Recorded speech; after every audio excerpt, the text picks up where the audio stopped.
एक गांव में एक साइंटिस्ट था। उसका नाम परेश था। वो आए दिन अपने लैब में कोई ना कोई आविष्कार करते रहता था।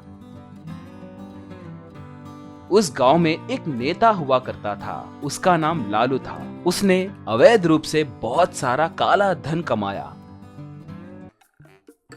एक बार लालू और उसके आदमी परेश के पास आए। लालू तब, नमस्ते परेश जी, मुझे आपकी ये जगह बहुत पसंद आई है। ये मुझे चाहिए। मैं यहाँ एक शॉपिंग मॉल बनाने की सोच रहा हूँ। अगर आप मान गए तो हम दोनों मिलके मॉल बनाएंगे। आपका हिस्सा आपको दे दूंगा। कहा।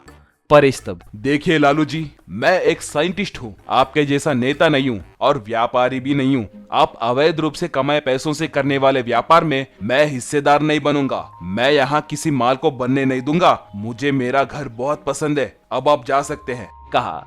लालू तब, लगता है साइंटिस्ट जी को बहुत गुस्सा आया है। मैं पहले शराफत से पूछता हूँ, मना करोगे तो मैं क्या हूँ तुम्हें दिखाऊंगा। तुम्हें 1 हफ्ते का मोहलत दे रहा हूँ। बाद में जो होगा उसका जिम्मेदार मैं नहीं होऊंगा। कहकर अपने आदमियों के साथ वहाँ से चला गया। 1 हफ्ते के बाद नगर पालिका वाले जेसीबी के साथ वहाँ पर आए। म्युनिसिपल ऑफिसर एक नोटिस परेश को दिखाकर, सर, आप यहाँ बिना परमिशन के घर बनाए हैं, इसलिए इस घर को नाश करने के लिए हमें ऊपर से ऑर्डर्स मिले हैं।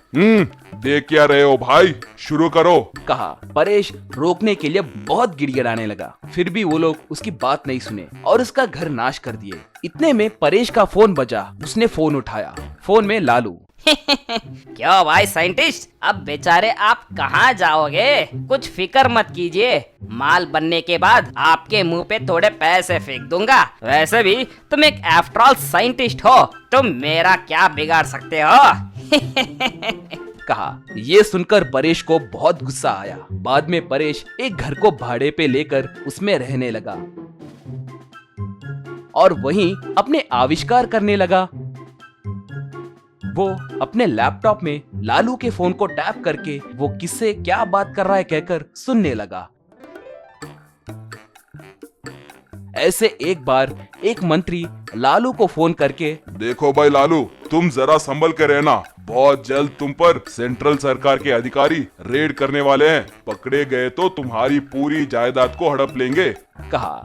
लालू तब, मुझे ये बात पहले से ही पता था मंत्री जी, इसलिए मैं अपनी तैयारी में हूँ। मेरे कमाए सारे पैसे कल ही एक ट्रैक्टर में डालकर गांव के बाहर भेजने की सोच रहा हूँ। कहा। मंत्री तब, क्या ट्रैक्टर में? उतने पैसे ट्रैक्टर में कैसे ले जाओगे? पुलिस वाले देखेंगे तो पकड़ेंगे ना। कहा। लालू तब, सर, मैं उन सबको पहले ही घूस दे चुका हूँ। मुझे कोई नहीं रोक सकता। बात बताने के लिए आपका बहुत धन्यवाद जी। कहा। परेश ने ये सब सुना। वो तुरंत गांव में जाकर वहाँ के लोगों से, गांव वालों, अगर आप मेरी बात सुनोगे तो आपकी परेशानियां खत्म हो जाएंगी। मेरे कहे जैसे करे तो तुम्हें बहुत सारे पैसे मिलेंगे। कहकर उन्हें क्या करना है बताया। बाद में गांव वालों के साथ एक हाईवे के नीचे एक अंडरग्राउंड खुदवाया। बाद में वहां पर एक बॉल को रखा। गांव वालों को कुछ समझ नहीं आ रहा था। बाद में सब ऊपर आकर हाईवे के बगल में खड़े होकर देखने लगे। इतने में लालू ट्रैक्टर में पैसे डालकर आने लगा। उतने पैसे देखकर गांव वाले आश्चर्य में पड़ गए। परेश तब, गाँव वालों, आपने देखा ना, ये सारे पैसे आपके पास से छीने हुए पैसे हैं। ये पैसे आपको चाहिए क्या? पूछा।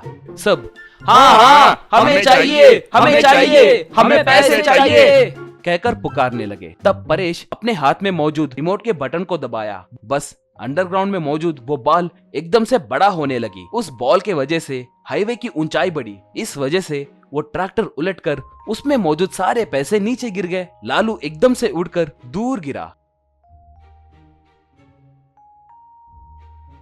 लोग आकर उन पैसों को उठाने लगे। लालू अपना कमर पकड़कर रोने लगा। तभी परेश वहां पर आकर, क्यों लालू जी, लगता है कहीं जा रहे हो? उस दिन आप, आफ्टर ऑल तुम एक साइंटिस्ट हो, तुम क्या कर लोगे कहे थे ना। देखा मैंने क्या किया। कम से कम अब से तो भी अच्छे से जियो। कहा। तब से लालू बदल गया और साइंटिस्ट के लिए एक नया घर बना कर दिया।